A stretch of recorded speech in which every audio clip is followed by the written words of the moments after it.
ነህ? አለሁ። አጋጣሚ ተገናኘን። የህዳሴ ፓርቲ ምክትል ፕሬዝዳንት አይደለ? እንዴት ነው ውጤት እያየህ ነበረ ማለት ነው? አዎ፣ ትናንትና ያው ኢትዮጵያ እንደምታውቂው ምርጫ እያካሄደች ነበረ። እሱን መነሻ አድርገን ዛሬ እየተመለከተ ነው። ያልሰራናቸው ነገሮች ሊኖሩ ይችላሉ፣ ያጎደልናቸው ነገሮች ሊኖሩ ይችላሉ። በዚህ አግባብ ደግሞ ድምጽ ላናገኝ እንችላለን። ህዝቡ ሰልጥኖ ዘምኖ ውጤቱን አስቀምጧል። ውጤቱን በጸጋ ተቀብለን ደግሞ በጋራ ህዝባችንንም ከችግር ውስጥ የምናወጣበት ሀገራችን ትላልቅ ጥያቄዎች ጠይቃለች። እሱን በጋራ የምናሳካበት መንገድ ላይ ርብርብ እናደርጋለን የሚል ጽኑ እምነት ነው ያለን። እንደ ፓርቲ ውጤቱ ምንም ይሁን ምንም በጸጋ እንቀበላለን።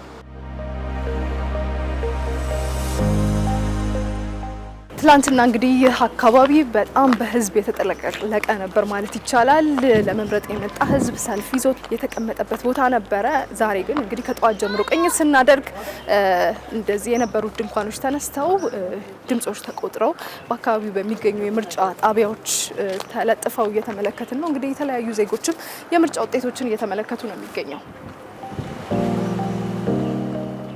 ትላንትና የተደረገው ምርጫ በጣም የሚያስደስት ምርጫ ነው። ምክንያቱም ጠዋት 12 ሰዓት ወጥተን በሰላም ወጥተን ገብተን በሰላም መርጠናል።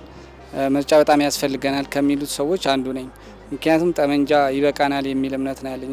እንደ ወጣትም እኛ ሰርተን ማደግ ምናምን ነው የምንፈልገው። ችግር ካለ በጠረጴዛ ዙሪያ ላይ መነጋገር አለብን ብሎ የፍትሃዊ የሆነ ምርጫ ስላደረገ እንደ ወጣት በጣም ላመሰግነው እወዳለሁ። በጣም ደስ ይላል። እኛ ራሱ 10 ሰዓት ነው እዚህ ጋር የነበርነው።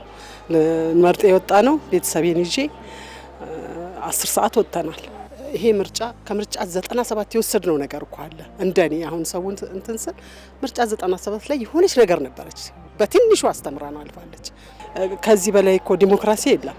በሰላም የሆነ ነገር ጫጫታ ሳይኖር የሆነ ረብሻ ሳይኖርብሽ መምረጥ በራሱ ያስደስታል። ወደ ቀጣይነት አሁን ሀገራችን ውስጥ በጉልበት የሚያስቡ ብዙ የተቋቋሙ አሉና ለነዛም ጭምር መልስ የሚሆነው ብዬ ነው ማምነው እኔ።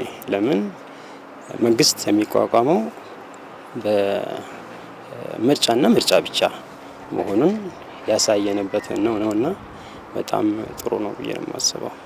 የህዝቡ ተነሳሽነት በጣም ቆንጆ ነበረ። ሁሉም መርጧል። በእኛም ወረዳ እንደዛው በ11 ሰዓት ተነስተን 11 ተኩል ድረስ እየመረጥን እስከ ምሽቱ አመሸን። ጥሩ ነበር እንቅስቃሴ። ካለፈው ስርዓቶችም የዛሬ 5 ዓመት ያለፈውንም አይቻለሁ። በእውነት እኔ በስርዓቱ እንዳሁኑ አይቼ አላውቅም። በጣም ደስ የሚል ምንም ሳይሰለች ፀሐይ እንደዛ ሆኖ በደስታ በቃ እድሜ ገፋ ያሉ ሴት ልጅ ያዘችው ነፍሰ ጡር ሴቶችም በእርስ በራሳቸው በቃ አሳልፎ ሁሉም በጥሩ ሁኔታ ነው በቃ የተጠናቀቀው ማለት ይቻላል።